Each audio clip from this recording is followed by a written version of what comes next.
Run. Alien Romulus is a 2024 science fiction horror movie directed by Fede Alvarez. It stars Kaylee Spaney, David Johnson, and Archie Renault. The movie picks up a little while after the destruction of the Nostromo from the very first Alien movie, where the Weyland-Yutani Corporation actually discovers the wreckage of that first film ship. But then it quickly sets its focus on a divided space station, mainly the section named Romulus. And within Romulus, there might just be something scary lurking around. Okay, so Alien Romulus, just to start things off, I was extremely excited for this movie. I've been an Alien fan for a long time, love the original movie. Aliens is my favorite, and I'm actually sympathetic to a lot of the other sequels that they've made, although I don't think they've ever really recaptured the energy, originality, and fun of the first two. With that being said, I also was kind of wondering where they were going to take this. Was this going to be Prometheus 3? Was this actually going to be like an alternate sequel to the original Alien? I didn't know what to expect. I was very curious to see how they were even going to treat the Alien itself. Speaking of which, I have a lot of thoughts. Now, I'm going to keep the first part of this review actually spoiler free. I don't want to go into too many details here. I'm sure you guys have already heard some details and you know what I'm talking about. But yeah, so the basic idea is that this is a sequel of sorts to the original Alien, and it's interesting. I'll put it like that, because one of the things I like the most about this movie in relation to some of the other ones that they've made before in the past is the look of the Xenomorph itself. I think that the thing, special effects wise, looks incredible. In fact, there's a lot of times where it really moves the way that you want it to move based on the 1979 film, and I think that it was incredibly scary in some scenes, and I don't know, they really did a good job at actually building it up to be a more interesting animal and monster than we've seen in a while. I'm comparing this film primarily to Alien Covenant, and I gotta be honest with you, I actually think the two are pretty similar in a lot of ways. I'll get more into that later, but the cinematography in the movie was incredible. I really love the way that this thing was shot. I really like the way that this thing feels with lighting and also with just shot composition in general. This was a very well-made science fiction movie, and it gives it a kind of a weird spin when you relate it to the whole cast and character situation, which we'll talk more about later, because this could almost be called like Alien Friday the 13th or something like that. Like, it was very interesting to see how they tackled this beautiful cinematography and special effects world of the science fiction future with the cast, which was like seniors straight out of high school almost is what they look like. Now, I was actually a little bit surprised to see the movie pick up right after where the first Alien left off. I just did a review of that, so it's kind of funny because I already recorded Aliens before seeing this movie, and it sets itself up as kind of a standalone sequel to Alien up until you leave the second act where things get a little more complex. Personally, if I'm being honest with you guys, the first act of this movie I thought was relatively boring. I think it starts off strong, and then once you get to know the characters a little bit, I really loved Andy and Rain, but everyone else was kind of like just waiting for something bad to happen to them. And I don't know, I'm kind of mixed on what they were even doing with the first act, because a lot of it felt like too much setup for what you actually came to see. But once you leave the first act, you actually do get a progressively better experience. And some of the action sequences that they've actually incorporated into this Alien movie are very interesting. They're very fun. It keeps getting like bigger and badder and scarier, particularly with the face huggers. This is kind of one of the first times we've actually seen like a dedicated face hugging scene set piece outside of maybe Aliens or probably Alien Resurrection, to be more honest with you. So yeah, it was interesting to see how they handled all of that. Now, because the first act drags and everything kind of becomes a waiting game, the second and third pick up drastically and incorporate a lot of elements from the 1979 movie that it is weird. It does kind of present itself as a sequel. They kind of veer off in a different direction, and then you get a lot of nostalgic baiting and callbacks, and to me, that stuff was way too on the nose. There comes a point in Alien Romulus where it starts to pick up and get really action heavy, where it's no longer boring, but it's also reusing a lot of ideas, dialogue, and even character motifs. I don't want to go into too much spoilers just yet, but like this became a little much for my taste. And one of the characters that shows up in the middle of the movie doesn't go away. And when he didn't go away, I was like, okay, he's like just here to stay, isn't he? And sure enough, it became a little hard for me to believe, if I'm being brutally honest with you guys. I do think that the movie kept getting better and better, but when it becomes Prometheus 3, it is a little weird because now Alien and Prometheus have kind of coalesced and intersected in a way that I never thought would really happen. And here we are. I think it's kind of bizarre. And I also think that the way that it progressed makes sense. Like it's good. And the movie did get progressively better. And it leads to what I personally believe to be one of the best scenes in an Alien movie in a very long time. There is a set piece in this film that is very engaging, very original, and very fun on a special effects level, a scare level, an action level. It rocked. I loved all of it. Unfortunately, it's kind of sandwiched between a lot of things that are a little too familiar for me. So while I did like the movie, I was kind of like, yeah, I've seen this before. I've seen that before. I know you lifted that from Alien 3, that from Aliens, and oh my gosh, like you get to the third act, things are going crazy, and I'm sorry, I really was turned off by what they were doing there. I think the third act got to the point for me personally where it was just too much like remaking scenes from other movies. It sets up the final boss thing like the original Alien, and then it picks a very interesting other Alien movie to pretty much do a remake of. And yeah, I was actually disappointed in it. Now, the creature design is pretty good. It's very gnarly looking, and it's very familiar if you know your Alien. But it's also kind of shockingly, I actually can't believe they did that.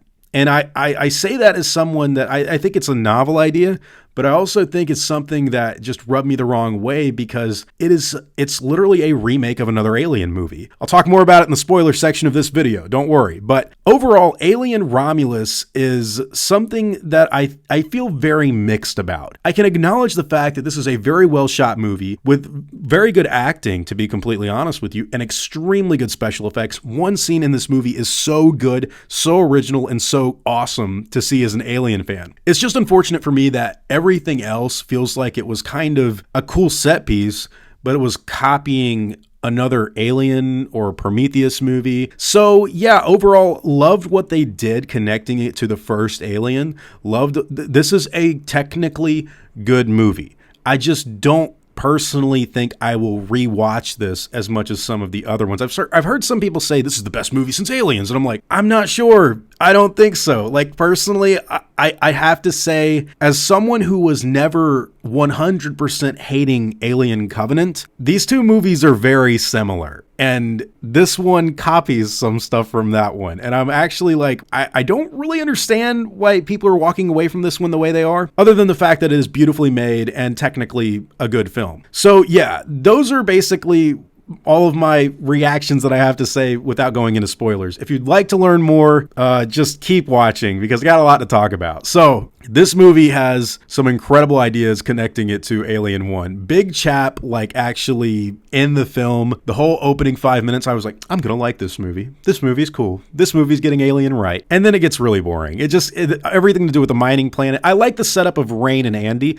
The other characters, I really don't care about. I'm waiting for them to die in the movie because it's like Alien teeny bopper. I'm like, these people are so young. And I'm seeing like Harry Dean Stanton and Ian Holm and even Ellen Ripley's Sigourney Weaver. I'm like, these people feel so much older. Yafet Koto. It almost doesn't, I don't believe it. You know what I mean? I don't know if it's because back in the day in the 70s and 80s and 90s even, people in their 20s were more mature. These kids, man, and they're not even kids, they're in their early 20s. Like, they look like babies and they're getting killed by the alien. And I'm like, yeah, I just don't know what to think. One of the things I do like about this movie, but I don't know what this means. So there is a scene early on where they show the alien building a cocoon. You know, one of the things that people have kind of complained about for a while is the metabolism rate of the alien doesn't make any sense because it kind of just sheds its skin and grows bigger and bigger and bigger. This movie sets it up to where they build a cocoon and kind of like grow into an adult. The cocoon is taken, in my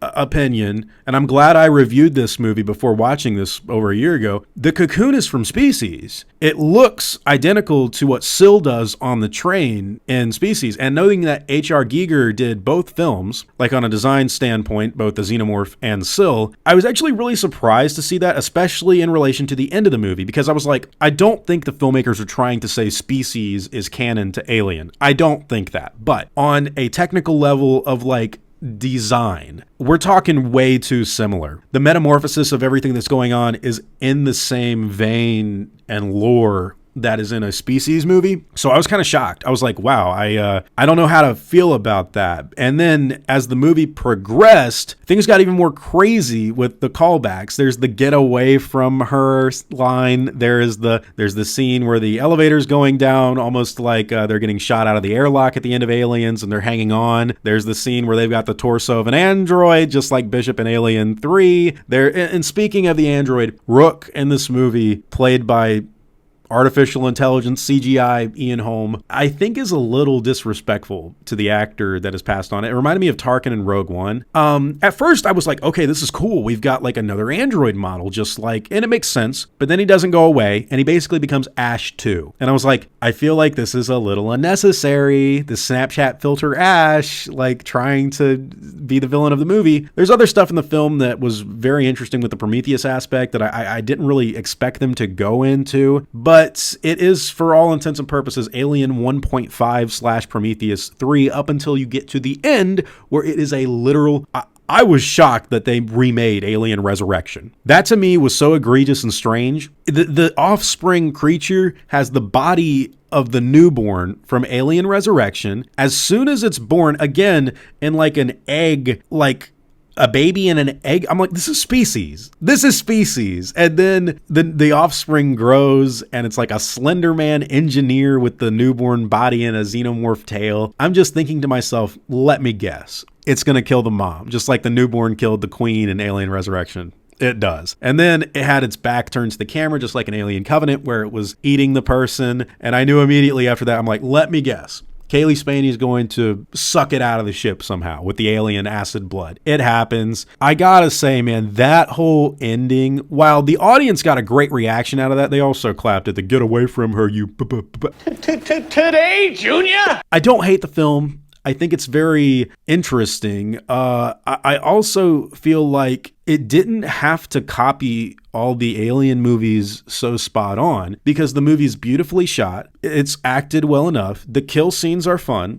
One of the most incredible things I'm taking away from this movie is the zero gravity scene. Not only do they introduce this zero gravity effect, shooting the aliens like aliens, but then you have to navigate away from the acid blood. It kind of reminded me of Star Trek 6, where the Klingons get shot. I don't know. I love that scene. It was thrilling. It was fun. It was well thought out. Unfortunately, it's in a movie that feels like Alien highlight reel the film. And on rewatchability, I don't really think I would pick this one over Alien, Aliens, even the assembly cut of Alien 3. Off of memory, Prometheus, but I need to actually see it again. I think it's better than Alien Covenant off of memory, but I gotta be honest with you guys, I don't quite get the hype for Alien Romulus. Now, I know you might be angry in the comments section. It's fine. Remember, I think it's a good movie. Special effects wise, great. Zero gravity scene, incredible. The ending, the creature was very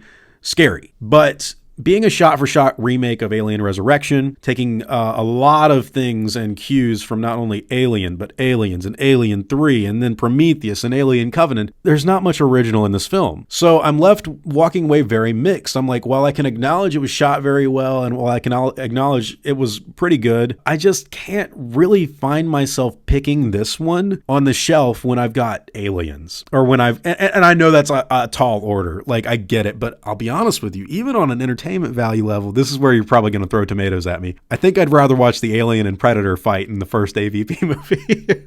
That wrestling match stuff is just too fun, whereas it was interesting, but it was also a little too, it was too much of a retread, in my personal opinion. I can acknowledge that the film is technically pretty good. I can't really see myself watching it, and when they did what they did at the end of the movie with Prometheus Goo and the baby, I actually thought, this film is kind of too dark and too weird. Even for an Alien movie, I can't see this kind of material in Aliens, where the theme was like Ellen becoming a surrogate mother. There's that whole scene at the end where she goes, "Mommy," and holds Ripley. I'm like, yeah, I get the message of the film. This movie, I don't know what this movie's trying to say. I don't know if that's because it was cut down and deleted scenes, but it feels almost just like Alien highlight reel. Fine. I really want to hear what my friend Tony has to say on Hack the Movies. Anyways, guys, whatever your own thoughts and opinions have to be like on this new film, I'd love to hear all about them in the comments down below. Let me tell you something, brother. Thanks for taking the time to watch this video. I really appreciate it. And if you'd like to see more, don't forget to like, subscribe, and hit the bell notification so you can be updated when I put out new videos. God bless you all. Christ is King. I hope you all enjoyed your time. And as always, take it easy.